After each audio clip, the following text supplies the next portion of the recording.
Our next guests today are these lovely people right here who all are involved, have been involved with St. Catharine College. And I would like for you all, please, if you don't mind, just to introduce yourselves to keep me from messing it up. And we'll start with the first male graduate of St. Catharine College. I'm Fabian Cameron, and I was the first male grad. I was not the first male student. There's several before me, but I'm the only one that stayed up and graduated. And what year was that? 1953 is when I graduated. Yeah. St. Catharine College, a 2-year college at the time. It was a junior college, yes. Yes. And then? I'm Sister Charlene Vogel. I'm a Dominican Sister of Peace, and I worked at the college these last, for 8 years, not this year. First as teacher and then in the Resource Center. Yes. And you've been, how long have you been there, did you say? Well, this is my 9th year at the Mother House, but I was 8 years at St. Catharine's. I graduated from the junior college when I entered, and then I came back, not for the college, but for some other work in the late 80s, and so this is my 3rd time. Wow. That's great. That's good to have you here, Sister. Thank you. Well, you all are making me feel like a newcomer. And I have 20 years at St. Catharine as professor of art. And when I first began, we were a 2-year school. And then toward the end, we even had graduate school. So I felt like I saw a lot of change and a lot of growth, but not even I, an old-timer like me, can even compare to the history that you all have had. Mm-hmm. And you too, Lisa. Mm-hmm. Yes. I'm a graduate, the last academy graduate. And, of course, I have to tell my age on that, which unfortunately, but that was in 1971. I was in the last graduating class of the academy. And actually boarded at the academy for 2 years, during that time, and then it went to the college, which was a 2-year college at the time, and graduated from there in '73. And so I didn't think I was going to get emotional today, but so we all have lots of memories there. And as we all know, and one of the reasons I wanted to talk about this today was because we all know, as everybody in the state does and outside of the state, that St. Catharine College has closed. And I was there this week down at the college because they've had that big auction, online auction, and everything's gone. And so I walked around the buildings and went inside, and everything's gone. So anyway, I must stay strong here. And I had a hard time today, as I mentioned to you all a little bit ago, that even getting people to come on and talk about this. Because people in Washington County, and I'm sure other counties as well, Nelson and Marion particularly, all have a history and a connection to St. Catharine. And I could go anywhere and say, I lived in Springfield, and everybody knew St. Catharine's. And so but getting people, because people have such a connection and such a history. I don't even know, I can't even remember now how long the school has been there. 1934, and the college, 1934. And he was telling me about Sister Bernadette Clemens, My mother, yes. who started the wheels rolling in 1931. Is that right? That's right. She was a Clemens, And she, at that time, she was concerned because most of the nuns were just had high school education and they were out teaching, and she thought they needed more than that. So she is doing her 4-year term as mother of the sisters. She started that, and she ended up in 1934. She had an audience with the Pope in Rome and got it to start to establish a college, a junior college. Wow, and this was your, This was my grandmother's aunt. who was a Aunt Clemens. nun at the, Oh, a St. nun? Catherine. Yeah, At St. At St. Catherine? Catherine, yes. Mother Bernadette was her name. Mother She's in that- Bernadette. Of that course book. I've heard that name. She has a whole chapter in that. I never In can, that book. and I can't, That's I can't right, pronounce that's the right. name. Synodue, it means Synodue. sign of God. Yes. That's Yeah. what St. Dominic had a bit kind of a vision, and so Sister Pascala called it Synodue, which means sign of God. She called the book that. Yes, and Yes. for him, it was kind of a sign to start the Dominican order.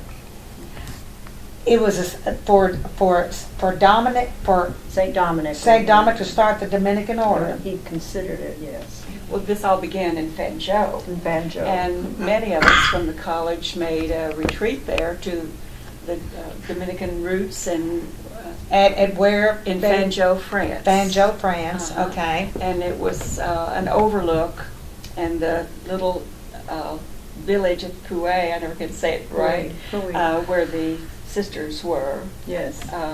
And the fireball came down from the sky, and this was the beginning. And there was a dream before that, help me out here, of Dominic's mother, who Yes. dreamed of the dog In with the Spain. torch in Yes, his mouth. And so you often see that Dog with the torch. Yeah. I've In his seen that mouth, in his mouth. in his mouth. And that was a dream that Dominic's mother had. Mhm. And this was to, Well, that was a dream that she had about Dominic when she was carrying him in the womb, and then, these legends go on and on. So then Mhm. eventually he became the founder of the Dominican order. right. And the Dominicans went into, both teaching and nursing, correct? Or, Well, the St. Catherine's Dominicans here did. First we were teachers and then preachers, and then we went into some hospitals, a few hospitals, not a lot. and of course the Dominicans, nuns here are celebrating, or the Dominican order is celebrating 800 years. That's right, since their founding. Right. So that was with St. Dominic. And which led, of course, all the way up to the Dominicans coming to Kentucky. And how was that? Well, the Dominicans, St. Catherine's Dominicans, which that's my former congregation. We're the first American-founded Dominican community of women in the United States. It was the pastor of the church got up and asked if some women would want to become religious and teach the children of the Right. founders of this area. And there were 9 women that answered that, and that's the seed of our St. Catherine's community. We are now the Dominican Sisters of Peace because we've merged with 7 other groups. Right. And those first sisters here were from this area. That's right. And that would be your great aunt? Your No. grandmother's sister? Well, Is that what she you was said? She there. wasn't one of the That- first ones. This was Oh, that couldn't have been one of the first No, ones. no. 1822. 1822. And then in 1831, which isn't that long Right. afterwards, then his story comes. Yeah. Right. And 1822, because a lot of those were families, sisters from the That's right. St. Rose area. That's right. Yeah. Yeah. And so, anyway, then of course they established the convent and the academy, and then later the college. Right. So we all have a history with that. And did we ever think that we would see our college close? No. thought it would just go on and expand and expand. Yeah. And Betty, of course, it has a direct effect on you being, and you, sister, both having taught there. And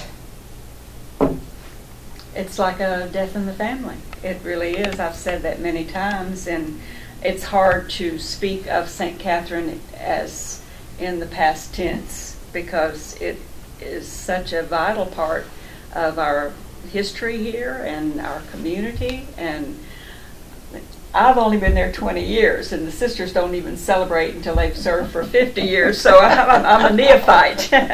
But I can't tell you, I still get calls from students and former instructors, staff people, just to want to stay connected. It is a special. We changed lives for the better, not just for the students, but for people who work there. We've often called it our St. Catharine family, and that's true. It was a true feeling, and we were all in it together. And I don't mean just the employees, but the community. We reached out with our circle of friends and support systems that we had, and everyone answered the call to help us and to love us and nurture us. And so when that ended, it really affected broadly. Many calls in the night from students, because that's when they're active, of what do we do now? What's going to happen? You know, this uncertainty and this loss is incredible. And I do feel sad about that. But what outweighs that is the joy that I have felt in being there and getting to know the sisters, and they in turn asked me to become an associate of the Dominican Sisters. I feel a real kinship, not only with the school, but the Mother House and the community. And it's just hard to believe that we can all work so hard and it ended. It just doesn't. It doesn't equate. it does not, does it? No, it really does not. However, I think, for me, it's like a home, and as she says, it's a home where you knew everybody. We knew the students by name. I was in the resource center, and one of the adjuncts came in because I used to proctor some tests for teachers, professors, and he came in towards the end, and I said something about a professor on the campus, and he says, I'm not used to this, because he came from U of K. He was an adjunct. And so I had to laugh, because we really did. The faculty and the students, the faculty supported one another and helped me in the resource center with the students. And I'm always amazed. I did a lot of moving around the Washington and Marion County early on in August and September after the college closed. And almost everywhere I went, there was somebody said, well, my mother graduated from there, or I graduated from there, or my grandmother graduated from there. And then just last week on Friday, I was in the Taylor Community Hospital, and one of the nurses says, I got my first 2 years of nursing there. So wherever I go, I find the effects of the college in the people, and they all say they enjoyed their time there. There was that spirit of, like you say, I guess, family. For me, it's family because the sisters are there, and it's been so long. And when I think of it closing, I think of many of the women that worked so hard during those times with not very much. Sister Jean Marie, Sister Agatha, Sister Mary Anthony, Sister Margaret Marie. I could go down the list. And Sister Barbara Sullivan, who, all these different sisters that have put in hours, of the teachers. hours into it, with not a lot to work with, but they kept going. And the idea was to serve and to continue that service that started with that first call that the pastor gave. Yeah. So, and we're still looking. I still look and say, what is it that we can do now? You know, with the talents that we have and the age and the health that we have, because most of us now are in that range. What else can we do? What would help the community? What does the community need? And that's where we still need the community to kind of help us find something that we can do that will, well, serve them. Yeah. Well, that's what the Dominican Sisters are about, serving. And all I can say is I'm here to testify that I would be one of those ones who would probably be dead by now. Had it not been for the sisters. I mean, you know, if you look down there in the parking lot and you see what the goals, you know, if you get any of the brochures about St. Catharine College, and their goals were, I can't even think, of peace, community and service, prayer, and ministry. You know, those were values that were instilled upon me, whether I wanted them or not. And you know, there is, all I can say, I can't tell you how many people I talked to, because there were people that I asked to be on this show that could not because they were too emotional about it. And I can't tell you how many of those people said to me, I don't know what I would have done without St. Catharine. You can expound upon that. When I graduated from high school, there was no way I could go to college. Most of my people that I was working with were going to Center, they were going to UK, they were going here and going there, and I didn't have any options at all. But I heard you had boys were going to school down at St. Catherine's. So I go down and walk up the window and ring the doorbell and told them I was there, and then Sister Agatha came down and looked under the steps. That was her little office then. Said, sure, you can come to school here. So, but I didn't have any money even then, so I had to go to the bank and borrow $65 for the tuition. But if I'd never got that start, I don't know where I would have been, because I graduated from there. I went into service. I had the GI Bill. So then I went to Bellarmine, and I graduated from Bellarmine. And it's amazing because I was not that good student. I'm kind of like President Bush, too. He was giving a talk a couple of years ago at a graduation ceremony, and he was complimenting all the cum laudes and summa cum laudes and all that, and he said, well, I can stand here and tell you that a president with a C average, a student with C averages can become president of the United States. So that's kind of with me, but I got that degree, and I was able to make a good living.